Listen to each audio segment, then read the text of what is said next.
This is News 25 with Deanna O'Donnell. News 25, local news you can count on. News is brought to you by J.K. Nelson Law. Call 727-9900 today for your free consultation. If you need a lawyer, you need Nelson. Welcome to News 25. I'm Deanna O'Donnell. It's Friday, October 2nd. Well, a Pahrump couple is thankful to be safely reunited with their 3 pets after a fire swept through their Tehachapi Avenue home last Sunday. Firefighters were able to rescue Chachi, Ladybird, and Gypsy from the smoke and flames, and Donna Burchett says she and her husband Ed are so happy to have them back at their sites.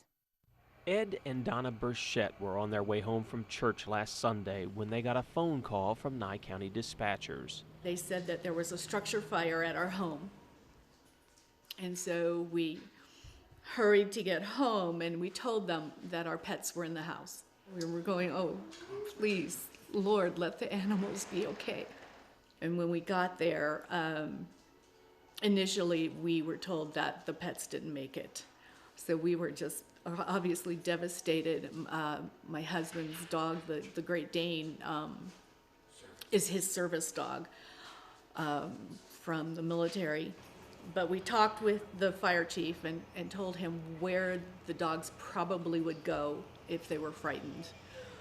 And they began actively searching for the dogs, and one by one they were able to bring all 3 of them out safe.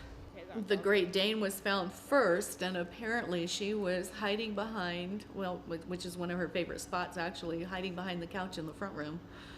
And they spotted her and got her out. And then at the opposite end of the house, they actually found this little guy all the way back in the corner of one of the bedrooms underneath a king-size bed. Firefighters were also able to find their cat named Gypsy, who's doing well. But while the dogs are recovering physically, Donna says the stress of the fire has caused Chachi to have panic attacks, and Ladybird suffers from separation anxiety. He just panics if it gets too dark. He panics if he's put in a real stressful situation. He'll start to panic. That's why I'm holding him a lot. She's doing really well now. She's normally attached to Ed, but now she won't let him out of her sight. If he's out of her sight, she's attached to me, so she makes sure that one of us are around. Otherwise, she gets really nervous. The cause of the fire is still under investigation. Meantime, the Burchett's home is a total loss. Right now, they're staying with friends as they begin to make plans to rebuild. Friends have also set up 2 separate GoFundMe accounts to help Ed and Donna pay for necessities and for veterinary care for their animals. If you'd like to donate, go to GoFundMe.com and search for Ed and Donna Burchett. Well, James Johnson, who was a reportedly missing paraglider, has been found. He's been missing since August 23rd. He was found deceased in central Nevada. Search and rescue volunteers on Friday found the remains of Johnson after a passerby saw something out of place near Fish Creek Range in Eureka County on September 16th. James Kiwi Johnson, a New Zealand native who had lived in New Orleans, was reportedly missing near 9 Mile Peak in Nye County, following a paragliding trip by 2 other pilots who were with him and didn't hear from him after he took off from the Shoshone Mountain Area Range. A coroner's investigation by the Eureka County Sheriff's Office determined Johnson died from multiple blunt force trauma due to high elevation level fall. Johnson was well known in the paragliding community and also was a journalist, photographer, and artist. He was known also at Burning Man as Oric. Well, motorists can expect some short delays as construction on the new crosswalk gets underway here in Pahrump. The Nevada Department of Transportation begins construction on a new crosswalk that will cross Highway 160 near Postal Road in Pahrump. Crews will start work Monday on the $250,000 project, which includes placing 2 new streetlights, adding crosswalk pavement markings, and installing a pedestrian push-button activated overhead rapid flashing beacon That crosswalk will be similar to the one across Highway 160 at Calvada Boulevard. The main goal of the project is to enhance pedestrian safety in the area. Work should wrap up by December 31st. NDOT says motorists may experience intermittent Postal Drive detours during trenching activities and some occasional lane restrictions along State Route 160, but most of the construction work along 160 will occur at night to minimize traffic impacts in the area. For the latest state highway conditions, visit nvroads.com or call 511 before driving. Thanks to Brad Francis for that report. We'll have more news on the other side of this break. You're watching News 25, the most recognized and farthest-reaching local news in Nye County. News 25, local news you can count on. Optum Care Network of Nevada, offering Medicare Advantage members more than 3,000 primary and specialty care providers throughout the state. Welcome back. Well, the upcoming election could go down as the most expensive in history. Rent prices are dropping in San Francisco, and fewer Americans are filing for unemployment. Topping our news, the 2020 election could go down in the books as the most expensive election in history.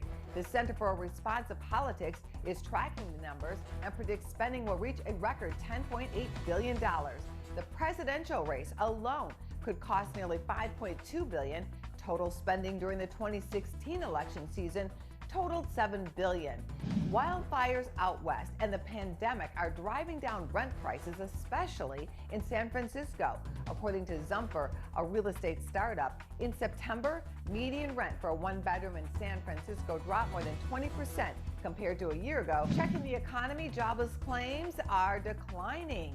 837,000 Americans recently applied for unemployment checks. That's down by 36,000.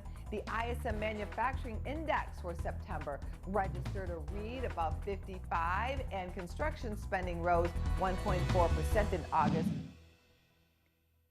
Well, thanks so much, Angela. We want to let everybody know that Remote Area Medical is in town this weekend, and the whole event starts tomorrow right there at Pathways on Calvada and Mount Charleston.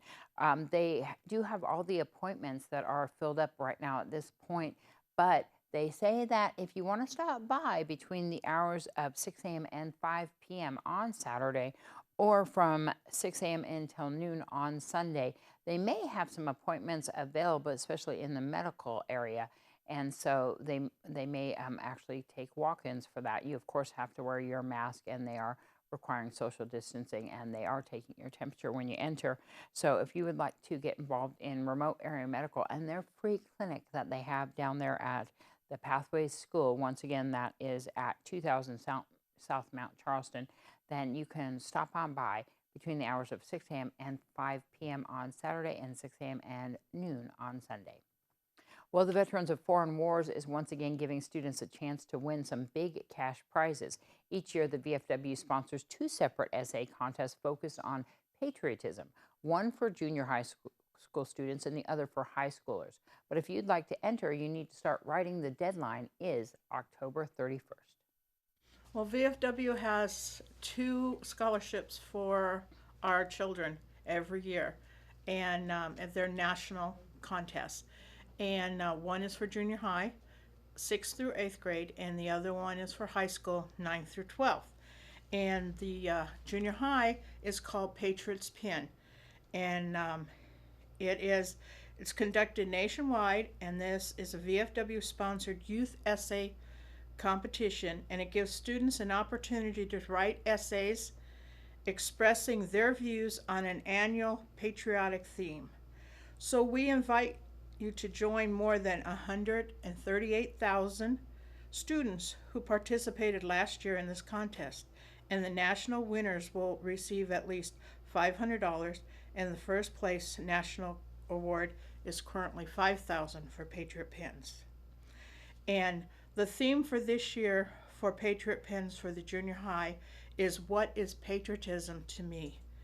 And we have a deadline of October 31st, so we still have about a month to get that in.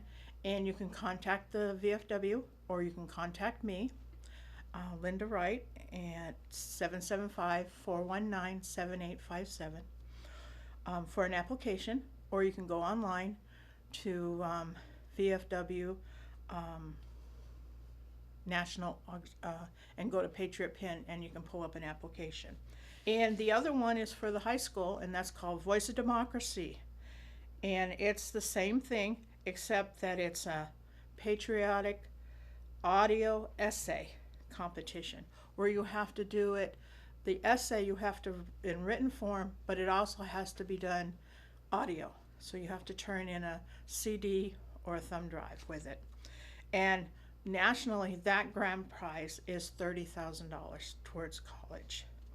And that also is done from post to district to state, and then state goes on to national. And the theme for the Voice of Democracy this year is this the country the founders envisioned? So for the high school kids, how would they look up that application? They would just look up VFW Voice of Democracy. Thanks so much to Linda Wright for that interview. We'll be back right after this. You're watching News 25, brought to you by Mountain West Lawyer, Injury Attorneys, 727-9500. News 25, local news you can count on. Well, Honeybee Home is celebrating its 20th year here in Pahrump. The senior care facility is home to those who can't live alone, and they celebrated their anniversary with a parade for their residents. We're a care home for the elderly, for the frail elderly who can't live alone. We have some of our residents are permanent residents, and we do take respite and short-term care for people who need rehab too. And we're licensed for 10 residents. Comfort Hospice and Home Health we serve a variety of people throughout the valley. We like to come to the Honeybee Home because we enjoy the atmosphere and we enjoy seeing the smiling residents that they have here. A very important part of our community. We recently did a parade for their residents last week, and all the residents got to wear these fun ears, and we threw candy for them, and it was just amazing to see them light up. People from the neighborhood came over, and some of our caregivers brought their kids. The residents had a great time. They thought it was a real parade. They were out there clapping, waving. I saw it happen earlier in the town, and I really wanted to bring that here to the Honeybee Home. We stopped taking residents when the pandemic hit and didn't accept new residents from March until just recently, but we are taking residents again, and we do have openings. The only thing we accept is long-term care insurance, whatever long-term care insurance they have. Medicare doesn't pay for care homes for assisted living. And we don't take Medicaid, but we do have VA assistance, the VA Aid and Attendance Program. If a person is a veteran or the surviving spouse of a veteran, they may be eligible for VA assistance. Well, there's good news when it comes to exercise and breast cancer. Recent research shows working out benefits women fighting the disease. It turns out being more active could greatly reduce the chances of the cancer coming back. The magnitude of the benefits seen with increased activity was quite substantial, somewhere 40 to 50% chance of reducing the risk of the cancer coming back, and even greater degrees of reduction in death. Cleveland Clinic's Dr. Thomas Budd was one of the study authors and says more than 1,000 patients took part. He says while it's known that exercising can be beneficial, researchers wanted to collect more evidence about how it could impact someone both before and after their cancer diagnosis. He says researchers learned that doing something as simple as walking for a half hour each day made a big difference.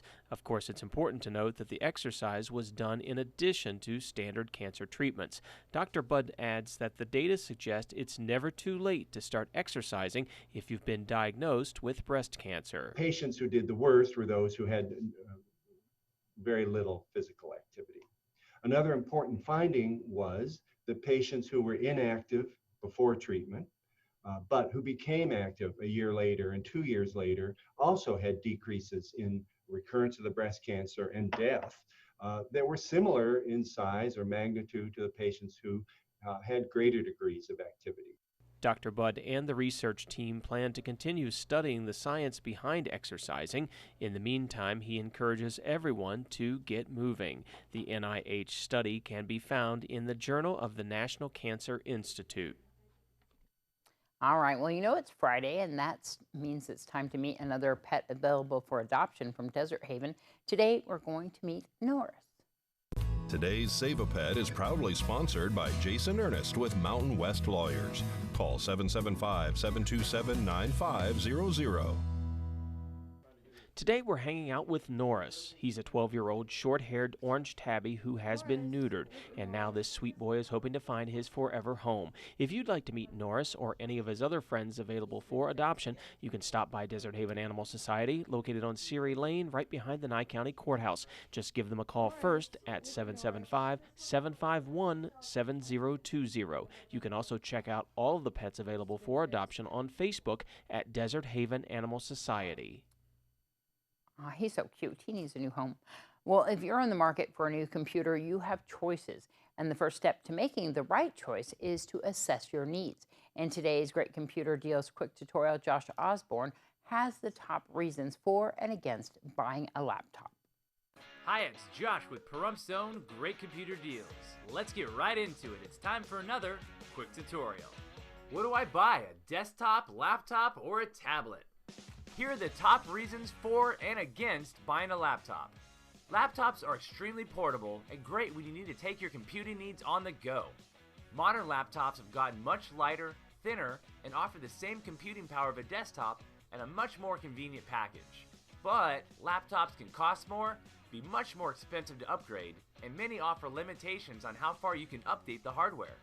Laptops are also much more prone to drops, spills, and damage due to their portable nature.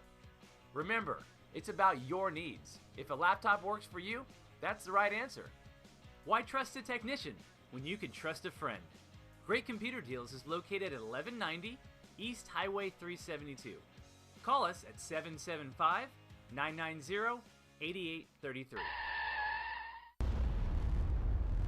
News 25 Weather Cam is brought to you by Lerner and Rowe Injury Attorney's Office in Pahrump. In a wreck, need a check? Call 702-877-1500. Hi, it's John Kohler from Channel 25 Weather. We're standing here at Pathways, the site of Remote Area Medical Clinic, the 5th edition here in Pahrump, and they're coming Saturday and Sunday. We want to thank all the volunteers. We want to thank all the healthcare providers that are pitching in for this effort, and we'll tell you about the weather you can expect as you're waiting outside for your medical help when we return. News 25 Weather is brought to you by Dairy Council of Nevada. The splash of cream in your coffee, the dollop of sour cream on your burrito, the melted toasty cheese on your pizza. Undeniably delicious, undeniably dairy. Enjoy what's real. Hi, good evening, Nevada. It's John Kohler from Channel 25 News, and this is your weather report. Looking fine up in Fernley. 88 degrees for a high today, 45 for a low. We're going to see these big 40-degree swings in temperatures all through up and down the weather map. Check out Fallon, 88 degrees for a high, 41 for a low, 88 in Carson City, also 41 for a low. Tonopah, you're going to get just to 86 degrees, not trying too hard, but that's all right, 42 for a low. And Goldfield, looking at like 88 for a high, 42 for a low. Beatty, 98. All right, now we're starting to break a sweat, 56 degrees for a low tonight. Amargosa, you're looking good at 101 degrees with 57 for a low tonight. Wow, you guys are really swinging from highs to low. Las Vegas, all the way up to 100 today and sweating it, feeling good, and a low tonight, 64. Out in Death Valley, all the way up to 110, starting to getting some serious temperatures out in Death Valley again, 71 for a low. Here in Pahrump, well, let's take a look at the local weather, shall we? 99 degrees is our current temperature, just off the mark at 100 for our high today. Winds out of the west at 8 miles an hour. I would think it would be a little bit smokier than it is today with the winds coming straight out of the west, but not too bad, so maybe we're dodging a bullet. Maybe the rest of California is already burned. We're all set there. Humidity at 4%. That's bisque dry. Very, very dry. Sunrise this morning at 6:40 a.m. and it will set tonight at about 6:25 p.m. and that's a gain of 4 minutes of night. Good. A low of 58 degrees. Winds out of the east-northeast shifting a little bit tonight to 6 miles per hour, and humidity still very, very dry at 11%. But let's take a look at the weekend, shall we? It's a Friday. It's a beautiful thing to look at your weekend and make plans. What are we planning for? Planning for 97 degrees, 95 degrees the next few days. Highs in the lower 60s, and winds staying fairly calm, about 8.5, 9 miles an hour out of the west-southwest. We may see a little bit of clouds on Monday. I can't tell you why, but seemed like a good excuse to do a rain dance on a Monday. Wouldn't that be fun? Have a little rain dance and get a little of that pitter patter coming down. I'd love that. There's your weather report from the Channel 25 Weather Studios. I'm John Kohler. Back to the desk. Thanks a lot, as usual, John. Good job. And we want to remind everybody once again, RAM, Remote Area Medical, they are here this weekend. And this is super important because Remote Area Medical is offering free dental, medical, and vision services to our area here. They are at Pathways, which is at 2000 Mount Charleston, and that's right there on the corner of Mount Charleston and Calvada, right next to Pahrump Valley High School. They'll be here from 6 a.m. until 5 p.m. on Saturday and from 6 a.m. until noon on Sunday. Thank you so much to Night Communities Coalition and Brian Muccio for bringing them here. And we will be, they'll be taking appointments, but they said that they may have some open walk-ins available. So if you're interested for especially medical, they say to go down there during those hours and they'll see if they can accommodate you. Well, that's going to wrap up this edition of News 25. I'm Deanne O'Donnell. From all of us here at KPVM-TV and Ace Country Radio, have a great weekend. We'll see you back here on Monday.